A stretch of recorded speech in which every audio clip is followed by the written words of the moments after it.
ثم لوكاس فاسكيز، إيسكو، كريم بنزيما وكريستيانو رونالدو باختيارات سنتين زيدان. تشكيلة البلاوغرانا، الحراسة للألماني أندري تير شتيغن. هو شو والله كهرباء برا زادر. هذه كهرباء رئيسين أبو؟ بيت تاز دودا قناة بيعتبر. هو ترى كم أنا قاعد أفتشي وقشمي لك نوا؟ والله بريمس دي على قشمي لك. كره بيزان بيقولي مولدش كل ما يساعدك. كره تسلم ولدي كانت. اليوم ولدي ماني رمش. كل ما تفضل هاتوا. على قربان الماني والله. داي جوانا بالروب. داي بيدي كل بيدي. عكم نمدش بيدي عكم. داي بيدي كنت داي خويا جوانا هاتي جوانا. انت ما كنت لازاني. داي بيدي جوانا داي بيدي. براش كل شوش كده. ترى والله قلت أبينا كده. كل ما بينا. ترى كساعد شو ده كان سريع. كنا بمشي غتي ما بقول شيء. داي بدخل داي. أنا والله أقوله. والله برا نسا. والله شان رئيسي برا. نعم ولد أبو. برا إيش توا؟ الرنا كذا دلوقتي في سكلي ده موا. بدي أدخل في سكلي ده. برا سوق.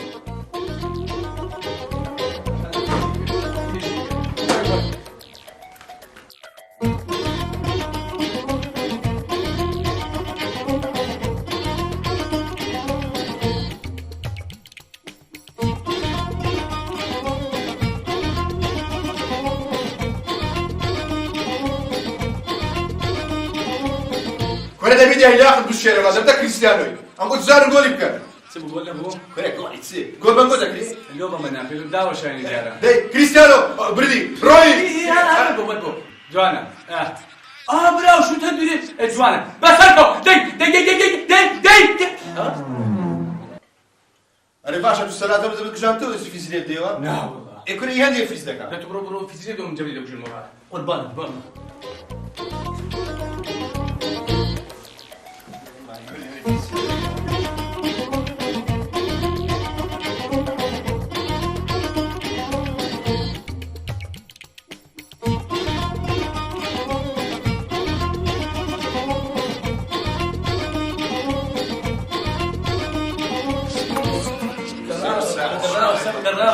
دبر ولا جوان ده تقول ما لبكري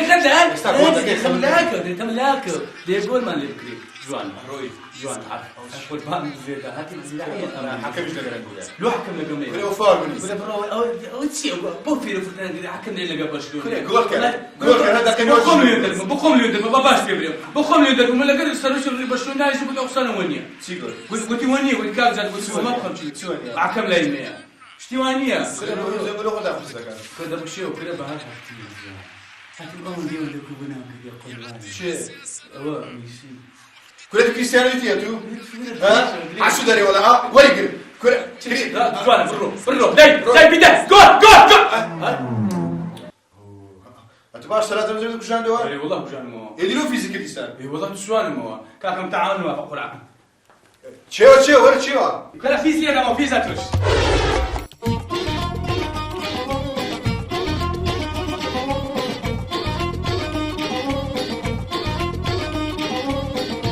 يكون كاك هذا بيجي ده كريستيانو كره او جول لك او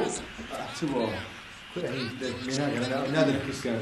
لو كريستيانو استكا كره ولا جيت بنا جيت لو عالم يستستقبل ليه تقوم لا مستكا استكا هيك بينك لا ما تبعاتك ما ليه برشلونه استكا برشلونه باز يجي انا فريق خلينا نخلي لك سيساوي انا سيجي استقصدك كبريم نعم تتخيل نوتش جول قلوبه سير ارسل اذا من زين الجول ده هذا يا قربان راس تزال روي لا اولياء صادوا لا روي بدي قربان ده ميسي بدا نيمار هو نيمار قربان دي او شو ولدي سامر ابراهيم جون فاقسها تشرف له وزعه والله ويلي انا فرش بكري بقرينا بيش سكيتي داني كنا نفر بكري كاك بكريش بيقول لي رقم كابرا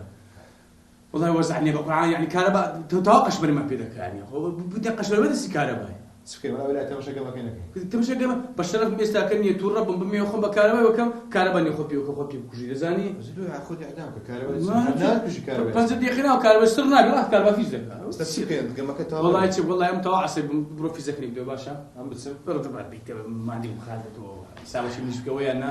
دبروا دي خالد الشرطي ديال عيبه اقول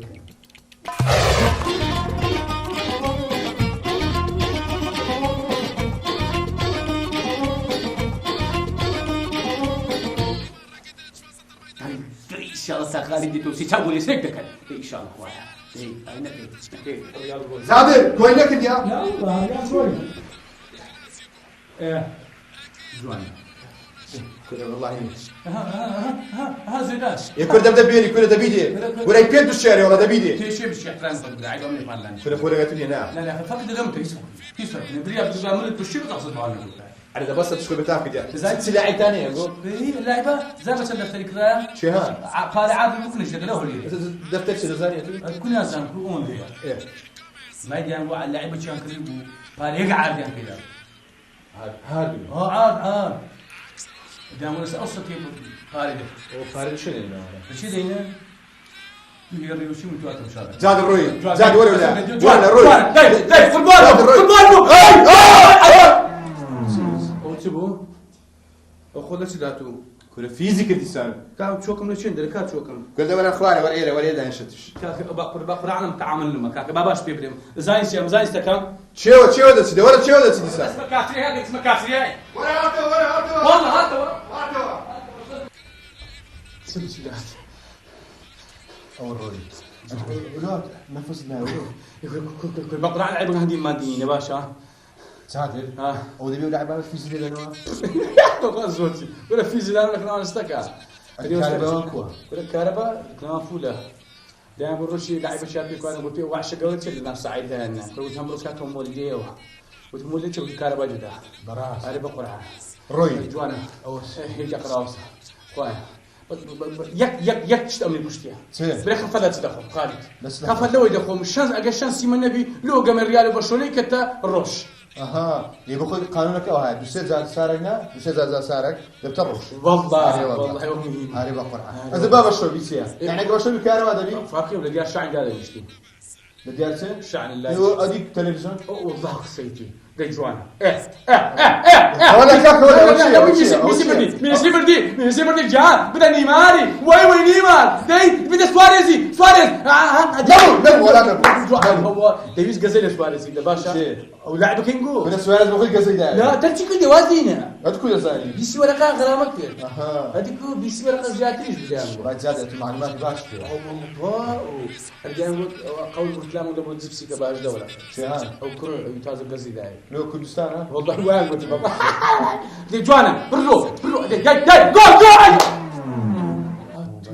جول والله بالله والله لا قاعد صايب من قميدك يا باشا كاكد ايوه تشارع بينا كاكد تشارع يعني تبغى تعمل تلفزيون شنك ها ساعه بي دافع استد بي داي انا تبغى خذ الناس يعني كما شامه في زيدان كان الله يمتاحت انه ادخل عليك انت مش معك والله انت عملناك كاك والله مدرس بقرا دبر كاك برو بزور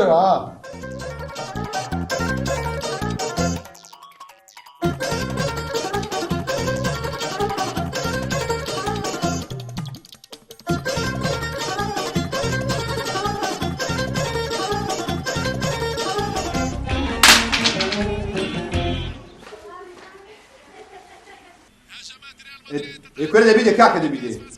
بدأت الشام كل بدأت كريستيانو كل عظيم كل ما ويدي جوانا زانا حتى بس بفوز قميلك قربان ويجيان شيء نيمار زاد كم خش عليك وانا بياكش تقول جرب لا قولنا لا حسب شو بدك تصدق او بيبلم كبرنا كم قصيبه كريستيانو يبلي هذا الشكل بيبلم او اللي قبل ريال برشلونه باب كل جناح ها اذا ما مش بينقول زايد باب كل سو قبل برشلونه اساسا هو كبشر بينهم لا انا برشلونه بس هو قميل كاك جوان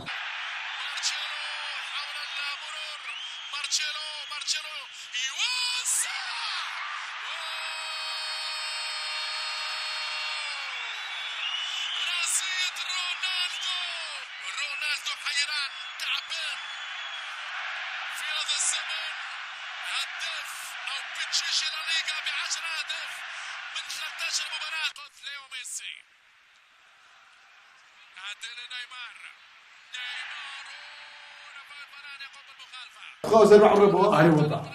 أنا استعمل بامانة تمكو بنارتش يا إذا بنقول يقول دفنا برا بلاد عيب أقسام ماني بارد لا بارد أنا أحكي مع والله بارد أحكي والله أصلا هتاس ديار من الحكي ما باش فيه زغوت نادي يعني بقى إيش لا أوغاني أو نايم هيش فرق ماني خالد هيش فرق ماني هيش فرق ماني ما باش فيه هيش فرق ماني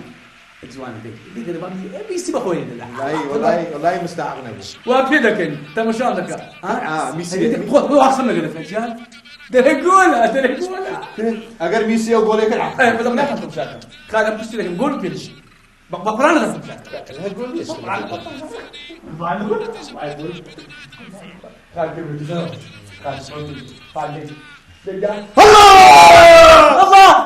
وش هو كهرباء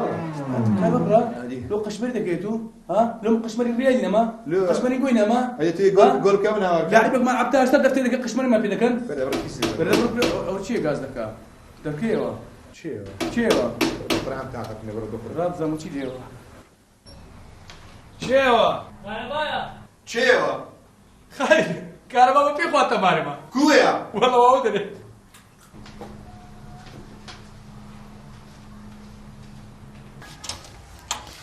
باش كافنا سرچام كهرباء عام اللي كهرباء عام فرمو بس مش السعادة غيرك دفن في شو شو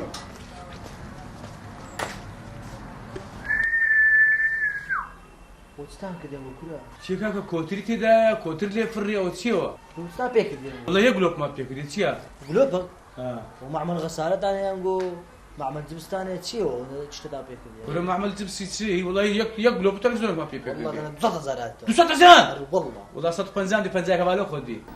كل بابا بدي بصوت زاري بدي اتو بدي بدا ماشي سفارة كديني انا برا بابا بخوي بيوجنا داك صوت بنزان زار قال شي بينو دبينا غنا ور دايري قالوا خلوا مقص بدي طبعا اوردين دو لوش تكملوا ناكي شكرا لولو من ناكي نيوا قشمن بحكم انت لا والله هادشي باش نيو هذه لو اكمل قشمري بما ذاك اللي خوي كتني وزول احتيادي زين تداخل حكومة النقل تدقي سفارة كديني بس ما داور بني دايري تو دو لو خمان دين دايري تو عندك مقص ريال شاشان كيف قلت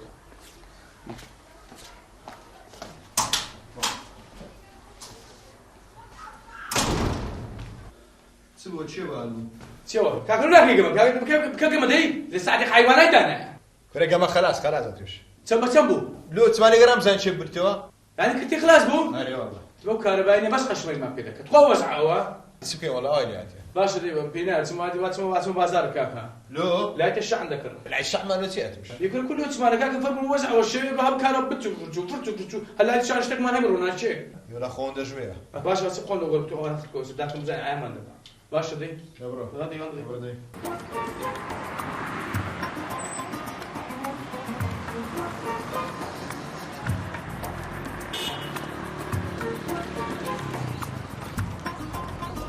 السلام عليكم. عليكم السلام. شو ماشي احوالك ماشي؟ وبركاته. شوني ماشي احوالك؟ ما بيزعل عمان هنا؟ سي اوي اتوبري سبلي ما تسوان تصدقي لا تشعن برا لا تشحن مان هي بدا زال مان هي بستي مان هي بش الشيك ما ما صديك كوا زور باشا خراب دانيك ما بتيش بتساوان طبعا لايت شباش بي ورجي لايتكم قريبو لجاتو جورنا كجوري تاريخ كردبو كاكا زام رج لازم نسوي اوه بدا زاري زور باشا زور باشا اوه مشكلين يا نعم يا مشكلين يا اوه لك بس الشحن دابا ماشي نمشي وقلت شندوا دازر هذا هو جاهز بس باك الجو خير بدن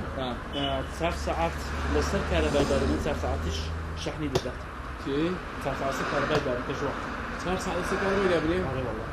بزام كارك ندو باريس تبي كاكا لو خير بيني كاكا سيجم ما بيدك يصير بلوغ ما في ذاك برهم قد 9 ساعات كهرباء ما باي ام لا تشعل ملو تسبو